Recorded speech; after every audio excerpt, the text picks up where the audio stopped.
Vít, welcome to Meadow Lane. You've had a walk around, you've met a few people today. First impressions? Thank you.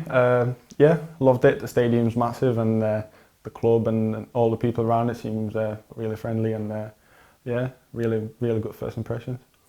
We believe that you're the first Czech player to represent Notts County, despite what I sense as a hint for Scouse accent there. Just tell us about your upbringing and how you came to England. So I started in like a smaller club at Czech Republic, and then I moved to Slavia Prague, which is like a bigger club then. And then after that, when I was like 15, 16, I moved over to Liverpool.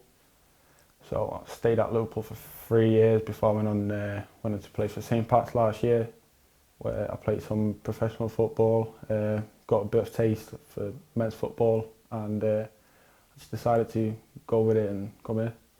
We'll touch on St. Pat's in a moment, but let's rewind to Liverpool. I believe it was Steven Gerrard's under-18 side that you initially joined up with, and you went on to win the FA Youth Cup. Just talk us through that first couple of years adapting to life in England and a massive club in Liverpool.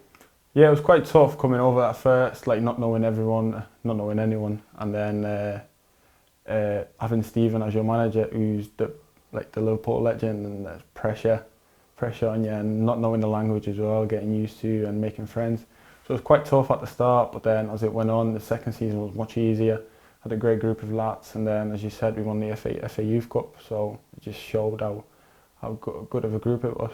Absolutely, and then your career sort of progressed at Liverpool. You obviously moved up into the 23s. I believe you started training more and more with the first team. Some decent goalkeepers to learn from there. Yeah, definitely. You've got Ali, you've got Adrian, you've got Quivine. So I say Ali, the best keeper in the world in my opinion. So yeah, brilliant to watch him and learn from him.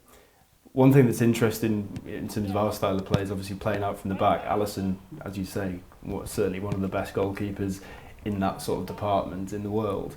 Is that somebody that you kind of, not model yourself on, because everyone's obviously different, but do you look at that element of his game and think, you know, that's something that I'd like to be able to replicate to succeed in the modern game?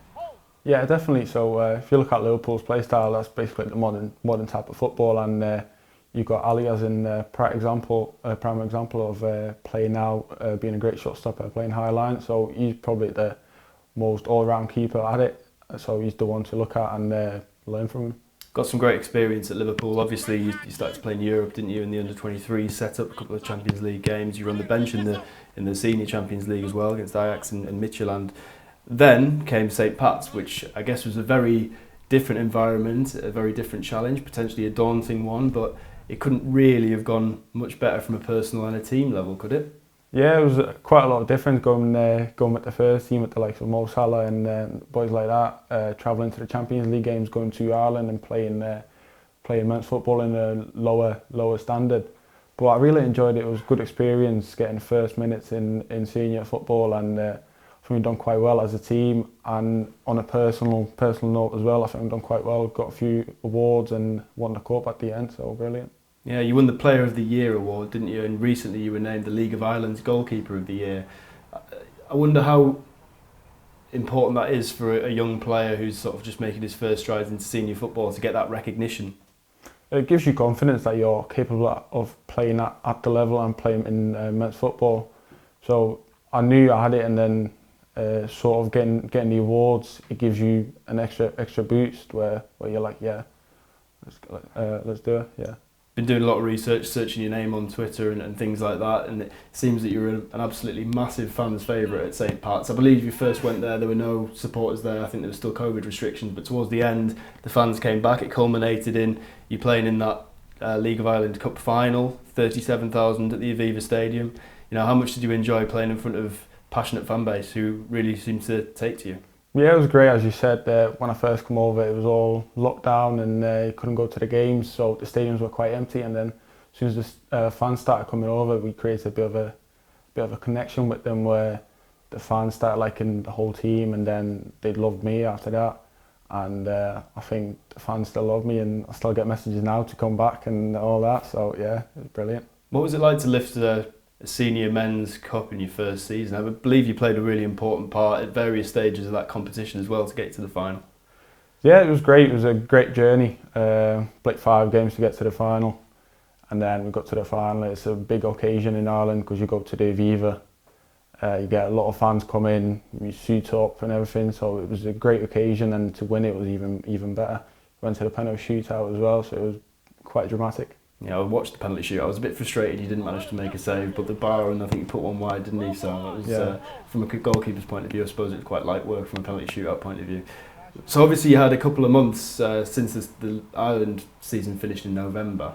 So have you sort of had a bit of time off and a bit of a mini pre-season in the build-up to this loan move? Yeah, so I had a bit of time off over the Christmas because I've not had any break in the summer because the season runs different. It starts in February and finishes in November. So I had no time off in the summer, and I got a bit of time off with Liverpool. So I just come back after New Year's Eve and started training from there. So I've had a few double sessions and all that, so I'm up to speed now and ready to go. And has that been with the first team or with the 23s? Or? It was with the 23s, right. Yeah. Great. And then was it always the intention and the plan for you to go straight out on loan as soon as you sort of had a bit of a rest after the St. Pat's? Yeah, so because I'd done so well on the first loan, everyone was like, you just have to carry on and get more games, just keep going and just do that. So why Notts County then? It's the size of the club. Like everyone I spoke to, they were like, oh wow, Notts County. Like, oh, the history behind the club and everything. And then when I spoke to the manager, spoke to Tom, it was just like good impressions, and I thought, yeah, just go for it. The play style's good, suits me, and I was like, yeah, that's the one to go. Obviously, you're a player with a lot of promise ahead of you, a lot of potential, very highly regarded wherever you've been. Presumably, you want to have a bit of control over your own development, and you want to make sure you make the right decisions at this really important time of your career. What was it about your conversations with Ian Birchnell and Tom Wheel, the goalkeeper coach, that convinced you that this was the place you needed to be? As I said, like the play style, so I spoke about the play style, and it was just like, yeah, we try and play out, and I was like, yeah, that's what I wanted to hear. That was my biggest concern, dropping down in division. I was thinking it's just going to be long balls, but then after we had a chat, it was all like, yeah, we try and play, but then there's time for like game management as well. Sometimes you have to go long, but there's intentions to play, and a few things that they said that they want me to come in, and genuinely that they want me. It's not where the club's coming in and be like, oh, would you take him and all this. It's more that, yeah, we take him, yeah, we want him. I suppose the other benefit of coming here is you're going to be right in the thick of a promotion race between now and the end of the season. We're still in the cup competition as well. You could very well be performing at Wembley if we can carry on our run in the FA Trophy. So from that point of view, you're not just coming here to sort of get game time. You're actually going to be right in the thick of it. Another very passionate fan base, and you could be part of the team which takes Notts County back into the Football League, which would be a team that goes down in history. Yeah, that's another one as well. But I come because now they're sitting. The club's sitting 8th with 2 games in hand and only 6-7 points off top. So that's a great one. Like, there's the opportunity to go and win the league and get promoted, and plus the cup as well. There's lots to play for. You're coming into a very competitive goalkeeping environment. Sam Slocum, massively experienced goalkeeper. I know Tom pushes Simon Tiernan very, very hard in training. You know, how much are you looking forward to sort of getting into a new goalkeeping group and helping each other out and driving each other on? Yeah, really looking forward to meeting new people, getting used to a new coach and all that. It's just a new challenge, isn't it, all around, so we're really looking forward to it.